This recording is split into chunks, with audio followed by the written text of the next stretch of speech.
গতকাল ঋতুর ফ্যামিলি আমাকে দেখে পছন্দ করেছেন, বাকিটা তারা ঋতুর উপর ছেড়ে দিয়েছে। তারা চায় না মেয়ের উপর তাদের পছন্দ চাপিয়ে দিতে। তাদের এই ব্যাপারটাও আমার খুব পছন্দ হয়েছে।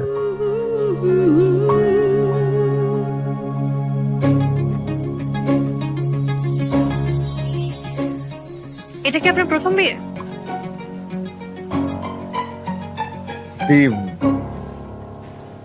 বুঝলাম না। আমি তো হিব্রু ভাষায় প্রশ্ন করিনি, শুদ্ধ বাংলা ভাষায় প্রশ্ন করেছি। এটা অর্থ না বোঝার কি আছে? আমি আপনার কথার অর্থ বুঝতে পেরেছি, কিন্তু প্রথম দেখায় কোনো হাই হ্যালো না করে সরাসরি একটা এম্বারাসিং কোশ্চেন করবেন সেটা বুঝতে পারিনি, মানে আশাও করিনি। আপনি কি আশা করছেন সেটা আপনার ব্যাপার, তবে মেন্টালি প্রিপেয়ার্ড হন। এর থেকে এম্বারেসিং কোশ্চেনের মুখোমুখি হতে হবে আপনাকে। তাই নাকি? জি শুনুন, একটা কথা ক্লিয়ার করে বলি, আজ আপনি আমাকে দেখতে আসেননি, আমি আপনাকে দেখতে এসেছি। তো আজকে যা কোশ্চেন করার সব আমিই করব। আর আপনি তো বুঝতেই পারছেন আমি ক্যাম্পাস থেকে এসেছি, আমাকে আবার ক্যাম্পাসে যেতে হবে।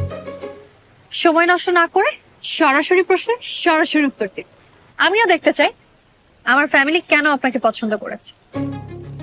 মা বায়োডাটাতে যা লিখেছে তার সাথে ওর কোনোই মিল নেই। আমি তো ভেবেছিলাম পুকুরের পানির মতো শান্ত একটা মেয়ে। কি হলো, চুপ করে আছেন কেন? আমার প্রশ্নের উত্তর দেন। এটা কি আপনার প্রথম বিয়ে? জি। বর্তমানে কোনো গার্লফ্রেন্ড আছে? না। অতীতে ছিল? না, অতীত বর্তমান কোনো কালেই কোনো গার্লফ্রেন্ড ছিল না। কেন ছিল না? আমি কখনো কোনো প্রেম করিনি তাই। কেন প্রেম করেন? আপনার কি কোনো শারীরিক সমস্যা আছে?